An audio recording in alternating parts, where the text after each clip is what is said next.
Hi guys, Anika here. A little bit about myself and why I am looking for support.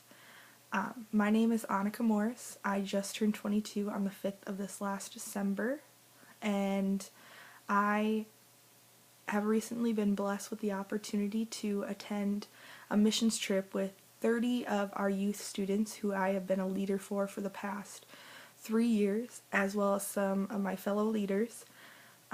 We get to go to Guatemala, and more specifically, we get to go to San Lucas, Guatemala, and work at an orphanage called Casa Shalom.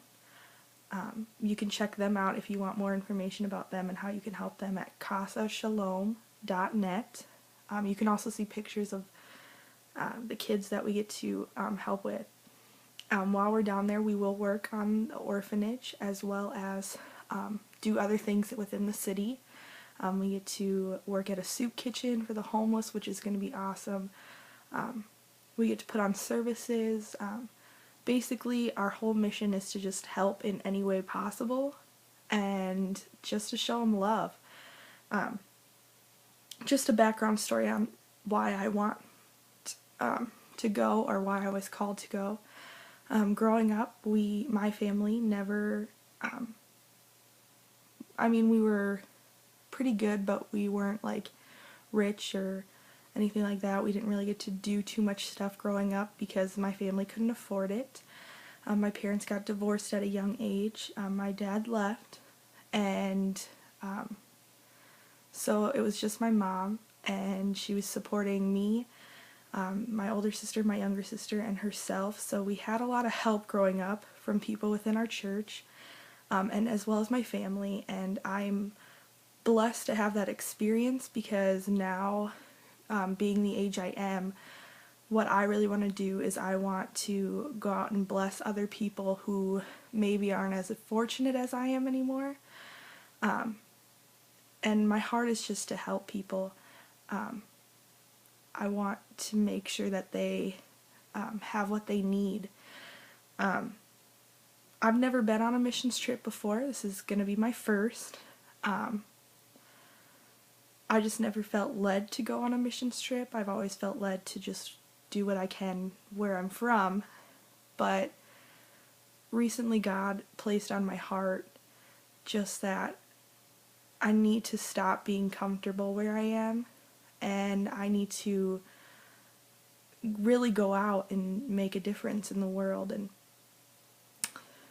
I just felt like when I was hearing information about Guatemala, I do research. I am one of those people who really looks into something before makes a decision, just because I want to make sure it's the right one. And when I was looking at Casa Shalom and just like information on the people of Guatemala, my heart just melted, and I knew that it was my job to go out there and to preach the gospel to them, and to love on the children of the orphanage, and just to love the people in Guatemala, and just to go out there and show them who Jesus really is and make connections with those kids. And that's what I'm looking forward to. And like I said, I do a lot of research, but I just came up with some like fascinating facts about Guatemala that I thought were like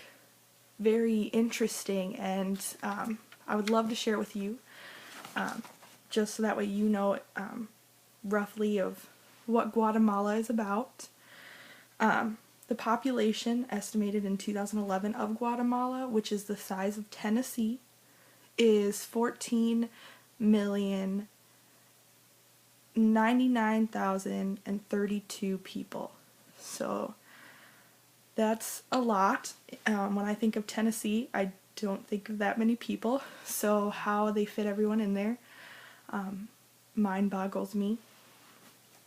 Guatemala City is the capital, with about 1.075 million of the population living there.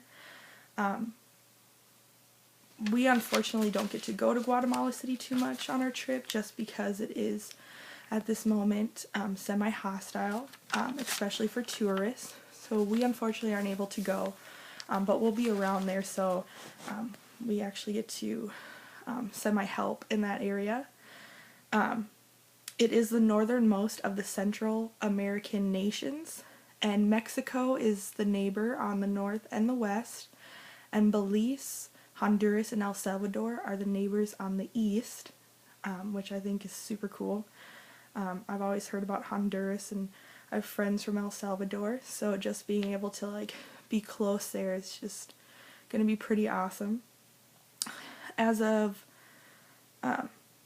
the rural population area, so that is where we get into not like the bigger cities. This is more of like the where people would say poor people live, like the middle of nowhere-ish. There's roughly about 7,266,409 people who live there. And they did a study and they said that 7 out of every 10 people of Guatemala are considered poor. And when we think of poor, we think of like people who live off the government, stuff like that.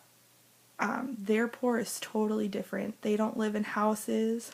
What they live in is like, they're lucky to have a cinder block house with a tin roof. And we have people here who are considered poor and they live in like townhomes that maybe aren't the best. Like me growing up, we lived in what they referred to as the government ghetto.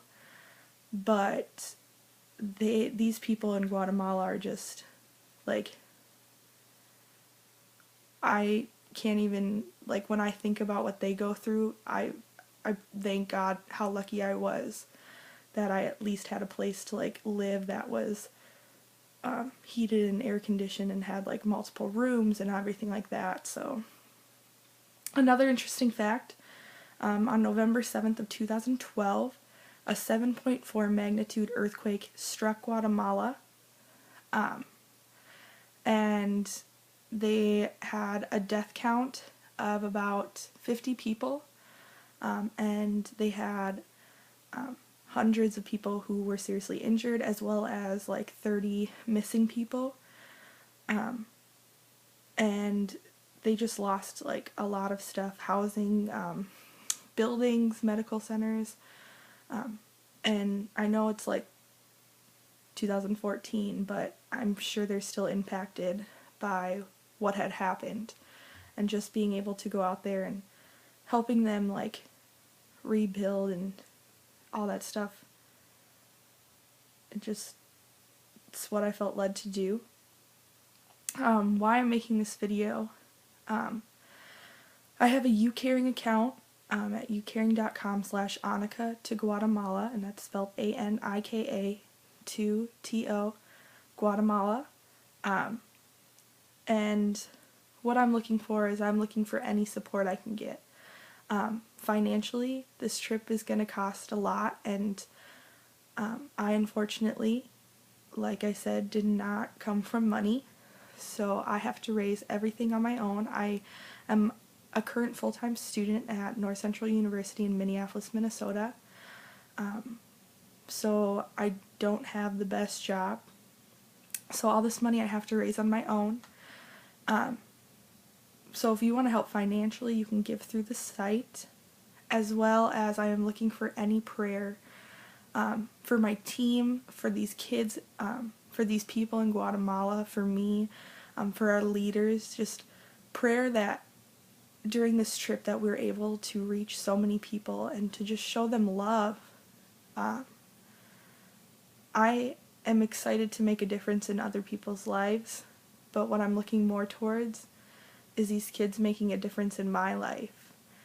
And I know it's going to be I'm going to have a huge impact on them, but I know that they're going to have a huge impact on me. And I'm so excited. So hopefully you'll join me on this new journey in my life. I feel like I'm rambling because I'm so nervous. But again, you can help financially on youcaring.com/Anika to Guatemala. Also, if you just want to like make a post on there saying that you're going to support spiritually by praying and all that stuff, that would be great. I would love to know who's all on this journey with me so I can thank you. And I will be posting videos and pictures while I'm down there so you can see how everything's going and stuff like that. But if you want to know more about the orphanage that we're going to, because they need help all the time, and they're open year-round, and they take small short-term missions trip groups, as well as they have an internship program. Check it out on their website, as well at casashalom.net. That's CASASHALOM.net. And thank you for watching, and I hope that you just come along on this journey and change somebody's life with me. Thanks.